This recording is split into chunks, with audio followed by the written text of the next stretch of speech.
વેપારીઓએ કેન્દ્રીય નાણામંત્રી નિર્મલા સીતારમણે વચગાળાનું બજેટ રજૂ કર્યું તેને આવકાર્યું હતું। બજેટના ઇતિહાસમાં અત્યાર સુધીની સૌથી નાની સ્પીચ રહી। 1 કલાક કરતા ઓછા સમયમાં બજેટ સ્પીચ પૂરી થઈ ગઈ।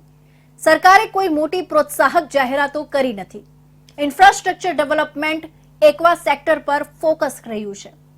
સુરતના મુખ્ય બે વ્યવસાય કાપડ અને હીરા માટે આ બજેટમાં શું હતું? શહેરના વેપારી ઉદ્યોગકારો અને કર નિષ્ણાંતોએ આવકાર્યું હતું। સુરતના વેપારીઓ દ્વારા કેન્દ્રીય બજેટને મિશ્ર પ્રતિક્રિયા સાથે આવકારવામાં આવ્યું છે। વિવિધ સંગઠનોના આગેવાનો દ્વારા કેન્દ્રીય બજેટમાં સોલાર પેનલ પ્રોજેક્ટ વિશે થયેલી જાહેરાતને આવકારી હતી। સાથે જ ઇન્કમ ટેક્સમાં કોઈ નવી રાહત ન અપાતા નિરાશા વ્યક્ત પણ કરાઈ હતી।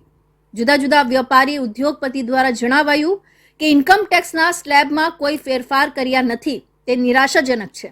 નવા કોઈ કરવેરા નાખવામાં નથી આવ્યા તેથી ફુગાવો નિયંત્રણમાં રહેશે। આ બજેટ ગરીબ, મહિલા અને યુવા માટે પ્રોત્સાહન આપે છે।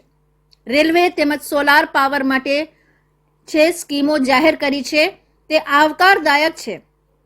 એકંદરે આ બજેટ વિકાસલક્ષી છે। आज 24-25 का जो बजट आदरणीय नाना मंत्री ने रजू किया वो एकदम मर्यादा के साथ था, क्योंकि ये फुल बजट था नहीं, इंटरिम बजट था। तो इंटरिम बजट में जितनी मर्यादा कैसे इतना हो सके इतना किया, उसमें बहुत अच्छा प्रयास नाना मंत्री ने किया है। हो सके इतना सेगमेंट वाइज जो कवर करना चाहिए वो किया है। उसमें जो पहले हो नहीं सका था वो प्रयास मैडम ने किया है। डायरेक्ट टैक्स के बेसिक एग्जेम्पशन द लिमिट जो बढ़ने की थोड़ी अपेक्षा थी वो फलीभूत हुई नहीं है। कोई टैक्स रेट में भी चेंज नहीं किया, वो एज इट इज है।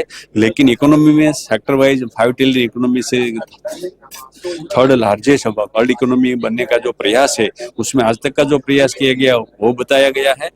डायमंड के लिए गवर्नमेंट से अपेक्षा ये थी कि जो कट एंड पॉलिश डायमंड है उसके लिए जो 5% ड्यूटी लगती है वो 2.5% की जाए। और जो हमारा गुड्स है वो लग्जरियस गुड्स है, हम लोग यहाँ से एक्सपोर्ट करते सेल करते तो उसमें से कोई सिलेक्शन रिजेक्शन का रेशियो होता है कि 5% गुड्स हमें वापस वो लोग भेजते हैं रिजेक्ट करके, तो उसके अंदर ड्यूटी नाबूद की जाए। जो इम्प्रेस लाइसेंस के दौर पे इंट्रोड्यूस था उसको वापस से अप्लाई किया जाए।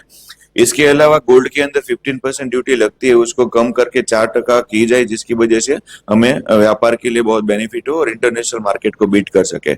GeM and jewellery export promotion काउंसिले केंद्रीय नाણાં પ્રધાન નિર્મલા સીતારમણની 2047 સુધીમાં આપણા દેશને વિકસિત ભારત બનાવવાની જાહેરાતનું સ્વાગત કર્યું છે। જેમ્સ અને જ્વેલરી નિકાસકારો માટે તાજેતરમાં જાહેર કરાયેલો ભારત મધ્ય પૂર્વ યુરોપ આર્થિક કોરિડોર ભારત અને અન્ય લોકો માટે વ્યૂહાત્મક અને આર્થિક ગેમ ચેન્જર બનશે એવું જીજેઈપીસીનું માનવું છે। જેમ સીઈપીએ વેપાર કરારથી મધ્ય પૂર્વમાં જ્વેલરીની નિકાસમાં વધારો થયો છે અને જેમ અને જ્વેલરીની નિકાસને વેગ આપવા યુરોપિયન દેશો અને અન્યો સાથે દ્વિપક્ષીય વેપાર કરારોને આવકારીએ છીએ।